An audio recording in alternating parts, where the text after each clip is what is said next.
बिस्मिल्लाहिर्रहमानिर्रहीम, अस्सलाम वालेकुम। सैम टू चैनल के प्यारे व्यूअर्स, मैं हूँ सैमी चौधरी और इस वक्त मेरे साथ एक ऐसी लड़की मौजूद है जिसने शादी खुशी का नाम होती है और उसको शादी की खुशियाँ नसीब नहीं हुई।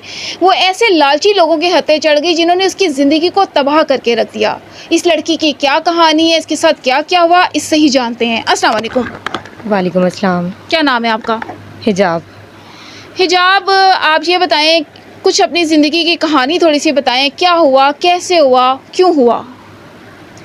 ये एक्चुअली हमारे जानने वाले थे, आइए हमारी तरफ आए हैं, रिश्ता लेकर आए हैं और इन्होंने देखा कि हमारा रहन सहन अच्छा है, खाते पीते लोग हैं, इन्हें लालच आ गई दिल में इनके। इन्होंने रिश्ते के लिए प्रपोज़ किया, हमारे शादी हो गई। लड़का क्या करता था? लड़का जो है, हमें ये बताया गया था जी कि इनकी फ्लोर मिल है, पर वो एक्चुअली में करता कुछ नहीं था। तो आपके जानने वाले थे, आप लोगों ने कुछ पूछ-गिछ नहीं, पता नहीं करवाया या आपको पता नहीं था कि जानने वाले थे फिर भी? नहीं, हमें जो है वो इनको सिर्फ़ देख कर ही उनका लाइफ़स्टाइल जो था, जो हमें शो ऑफ़ करवाया था इन्होंने, सिर्फ़ उसी को देख के उन्होंने जो है कर दी, हाँ कर दी मेरे घर वालों ने। ख़ैर बाद में इनकी असलियत सामने आई है कि कैसे लालची लोग थे ये। इन्होंने शादी से पहले भी मेरी मम्मा से ये बोला जी कि अभी थोड़ी-सी पेमेंट का इश्यू चल रहा है हमारा, इसकी ज्वेलरी लेनी है तो हमें कुछ पैसों की ज़रूरत है। 3 लाख इन्होंने तब ले लिया। यानी कि उधार के नाम पे? जी।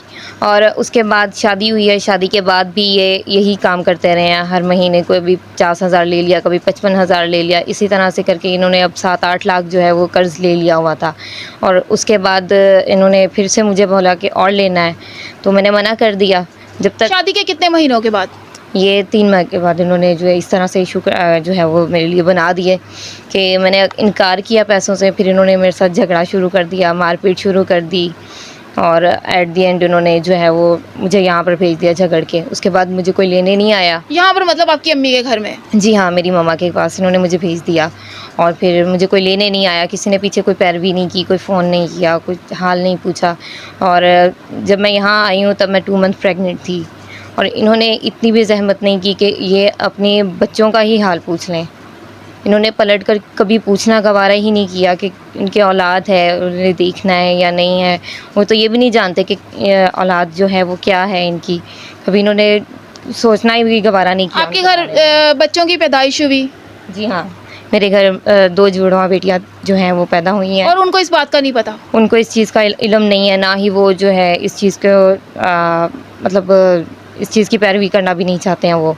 उनके ऊपर केस किया था हमने खर्चे का और वो भी अल्हम्दुलिल्लाह अल्लाह पाक के करम से वो जीत चुके हैं। लेकिन वो ऐसा घटिया इंसान है कि वो अदालत तक नहीं आता इस वजह से कि मैं अरेस्ट ना हो जाऊँ या मुझे पैसे ना देने पड़ जाएँ। वो सिर्फ़ ये चीज़ थी उनकी कि लालच में हमारी पूरी होती रहे, इसके ऊपर कोई खर्चा हमें ना करना पड़े। वो सिर्फ़ इस डर से उन्होंने मुझे जो है अपने घर से निकाल दिया, बेदखल कर दिया कि हमें इसके ऊपर कोई पैसा ना लगाना पड़े। तलाक नहीं दी? तलाक भी दे दिया उन्होंने। और क्या कहते हैं, तलाक भी उन्होंने उस टाइम पर दिया कि जब मैं प्रेग्नेंट थी और शरीयत के हिसाब से वो तलाक नहीं होती। अच्छा, तो आप ये बताएं कि आपको जहेज़ भी मिला था? जी अल्हम्दुलिल्लाह, मुझे मेरी माँ ने हर दुनिया की चीज़ दी थी।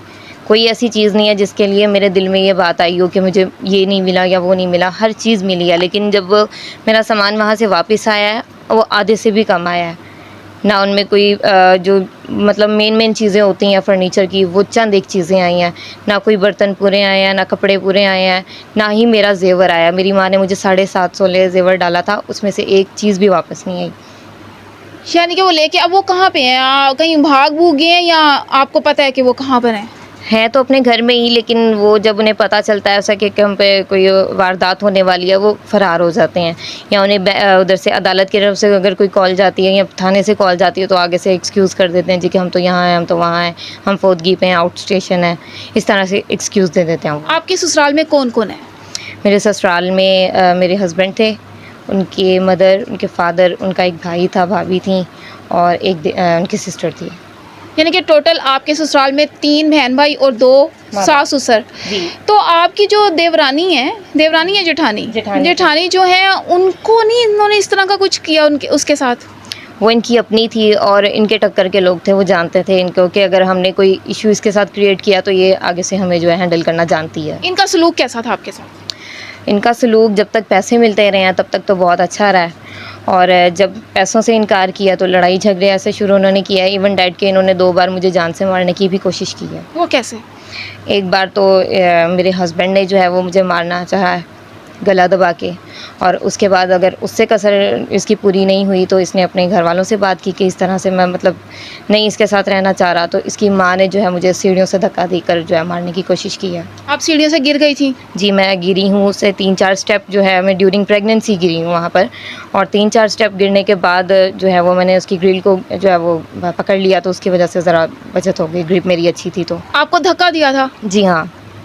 तो आपने इस किस्म का कोई मुकदमा दर्ज करवाने की कोशिश नहीं की अपने मतलब पुलिस स्टेशन वगैरह में? ज़ाहिर आपको मारने की कोशिश की गई थी।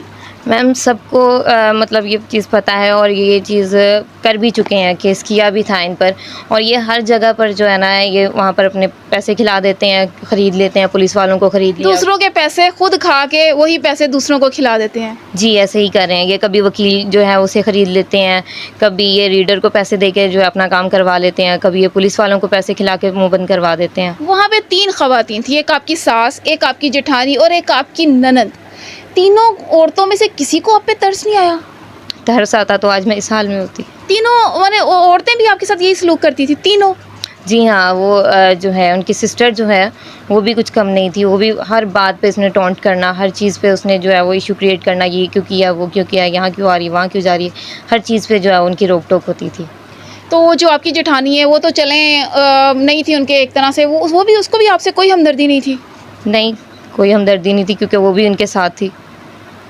मुझे भी लालच ही थी बस एक के पैसे मिलते रहे बस। मैं वो ना लाइक मुझे एक उन्होंने क्रेडिट कार्ड समझा हुआ था, जब तक मैं कैश होती रही हूँ तब तक मैं उनके जो है अजीज़ थी, जब तक वो ख़त्म हो गया, जब मेरा कैश आप पे कुछ जुल्म सितम भी करते थे? कोई काम शाम घर के कराते थे या ये वो इस तरह का कोई और मार पीट वगैरह? जी हाँ, मैं पूरा घर का काम मैं करती थी। जो ननंद मेरी थी वो स्कूल टीचर थी, उसने सुबह चले जाना है, और सास मेरी जो है वो पता नहीं कहाँ जाती थी, सुबह उसने उठना, तैयार होना और निकल जाना है। घर के सारे काम जो है वो मेरे सर पे थे। जेठानी वो अपनी बेटी को लेके बैठी रहती थी, उसकी बेटी जो है छोटी थी अभी, तो वो उसके साथ उसने सारा दिन जो है टाइम स्पेंड करना, पूरे घर का काम मुझ पे था सारी। यानी कि हम जो फिल्म्स ड्रामास में देख रहे हैं कि ये सब कुछ एक लड़की के साथ हो रहा है, तो वो हकीकत में होता है तो ड्रामेस बनाए जाते हैं, वरना ये जो इनकी कहानी है बिल्कुल किसी ड्रामा से मिलती जुलती है, इनके साथ ही हो रहा है। तो आपके घर 2 बेटियां पैदा हुई, अब उनकी उम्र क्या है? वो 2 साल की होने वाली हैं। जब आपकी शादी हुई आपकी क्या उम्र थी? मेरी उम्र 23 साल। और आपकी एजुकेशन क्या है? मेरी ग्रेजुएशन। तो 23 साल की उम्र में आप मतलब आप 25 साल की अब हैं, तो 25 साल की उम्र में अब ज़िंदगी आपको कैसी लगती है? आप अभी यंग एज में हैं।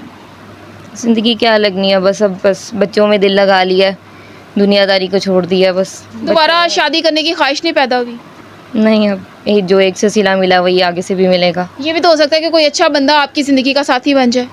कौन किसी के औलाद को पूछता है मैम, कोई नहीं पूछता यहाँ पे। नहीं, पूछ भी लेते हैं कोई अच्छा, दुनिया अच्छे लोगों से भी भरी पड़ी है, अगर यहाँ पे बुरे लोग हैं तो अच्छे लोग भी हैं, और मुझे उम्मीद है कि आपको कोई अच्छा रिश्ता ज़रूर मिल सकता है। अगर मेरी वीडियो के तवज्जुह से भी कोई रिश्ता आपको मिल सके तो मुझे बड़ी खुशी होगी। आप ये बताएं कि बच्चों को आप कैसे पाल रही हैं आप? बच्चों को मेरे घर वाले, मेरी फैमिली मुझे सपोर्ट करती हैं, वही सारे एक्सपेंसेस देख रही हैं इनके। आपने कोई जॉब करने की कोशिश नहीं की? आपने ग्रेजुएशन किया हुआ है। जॉब कोशिश तो जो है वो मेरी है, लेकिन अभी मैं कर नहीं पाऊँगी क्योंकि मेरे बच्चे छोटे हैं और वो रहते नहीं हैं मेरे बगैर, तो इसलिए जो मेरी फैमिली है वही मुझे सपोर्ट कर रही है सारा। आइंदा फ्यूचर में जॉब करना चाहेंगी? अगर ज़रूरत पड़ी तो, क्योंकि मुझे आपको देख के क्यों लग रहा है कि आप ज़िंदगी से मायूस हो चुकी हैं? बस मैम जो हालात देख ली हैं छोटी सी उम्र में, हो ही जाता है इंसान मायूस। नहीं, इंशाल्लाह आपकी ज़िंदगी में खुशियाँ आएंगी, अल्लाह आपको ज़रूर खुशियाँ अता फरमाएगा। ज़रूरी नहीं है कि एक बुरा बंदा आपकी ज़िंदगी में है तो आइंदा भी कोई बुरा शख्स आए, ज़रूर कोई अच्छा शख्स आएगा। कुछ कहना चाहेंगी? नहीं, कोई दिल की बात? नहीं, बस इतना ही काफ़ी है। इतनी चुप सी क्यों?